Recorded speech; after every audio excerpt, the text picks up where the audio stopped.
ક્યાં ખોવાઈ ગયા રાજુભાઈ કરપડા? મિત્રો, તમે રાજુભાઈ કરપડાને સારી રીતે જાણતા હશો, જે આમ આદમી પાર્ટીમાં હતા, પણ ભાઈ આમ આદમી પાર્ટી છોડીને ભાજપ પાર્ટીની અંદર જોડાઈ ગયા. ત્યારથી ભાઈ રાજુભાઈ કરપડા સોશિયલ મીડિયામાં જોવા નથી મળતા, એમના કોઈ વિડીયો નથી આવતા. ખરેખર ભાઈ જ્યારે રાજુભાઈ કરપડા આમ આદમી પાર્ટીમાં હતા ત્યારે તો ભાઈ ઘણા બધા સરકાર સામે સવાલો ઉઠાવતા હતા, ઘણી બધી વાતો કરતા હતા અને ક્યાંક ને ક્યાંક અવનવાર ચર્ચાની અંદર ચાલતા હતા. પણ જ્યારથી રાજુભાઈ કરપડા ભાજપ પાર્ટીમાં જોડાયા છે ત્યારથી તો ભાઈ કોઈ નવા વિડીયો નથી આવી રહ્યા. શું છે ભાઈ આ રાજુભાઈ કરપડા ક્યાં ખોવાઈ ગયા? જે રાજુભાઈ કરપડા ખેડૂતો માટે ભાઈ જે લડત લડતા હતા, ખેડૂતોને ઘણા બધા વાયદા આપ્યા હતા, ખેડૂતો માટે રાત દિવસ લડત લડતા હતા જ્યારે તે આમ આદમી પાર્ટીમાં હતા ત્યારે.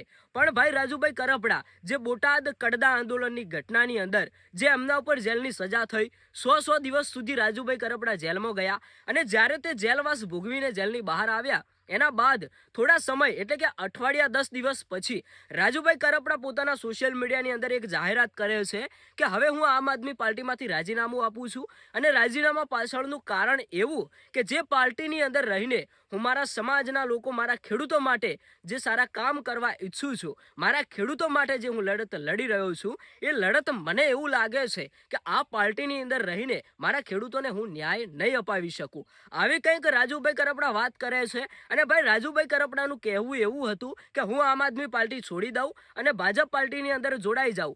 મારા ખેડૂતોને જે હું ન્યાય અપાવવા માંગુ છું એ ન્યાય ક્યાંક ને ક્યાંક ભાજપ પાર્ટીની અંદર રહીને હું અપાવી શકીશ, કારણ કે ભાજપ અત્યારે હાલ આપણા દેશની સરકાર છે, આપણા ગુજરાતની સરકાર છે. એટલે મારી વાત સીધી સરકાર સુધી પહોંચશે તો હું ક્યાંક ને ક્યાંક ખેડૂતોને ન્યાય અપાવી શકીશ. તો ભાઈ રાજુભાઈ કરપડા ભાજપ પાર્ટીની અંદર જોડાઈ ગયા. પણ હવે શું થયું? રાજુભાઈ કરપડા તો ક્યાંય જોવા જ નથી મળતા. આવું અત્યારે હાલ લોકો કહી રહ્યા છે. ઘણા બધા ખેડૂતો ભાઈઓના સવાલો આવ્યા છે. શું ખરેખર ભાઈ રાજુભાઈ કરપડા ભાજપમાં જોડાઈને જે એમની પહેલા જેવી વાતો હતી એવા વિચારો અત્યારે હાલ રજૂ નથી કરી શકતા? કારણ કે ભાઈ ભાજપ તો અત્યારે હાલ સરકાર છે, એમને જો સવાલો કરવા હોય તો તે ઘણા બધા સવાલો કરી શકે છે અને ખેડૂતોને ન્યાય પણ અપાવી શકે છે. પણ ભાઈ રાજુભાઈ કરપડા કેમ કોઈ પણ જાતના સવાલ નથી કરતા? આ એક વિષય ઊભો થયો છે. તમે એક સરસ મજાની કોમેન્ટ રાજુભાઈ કરપડા વિશે કરતા જજો.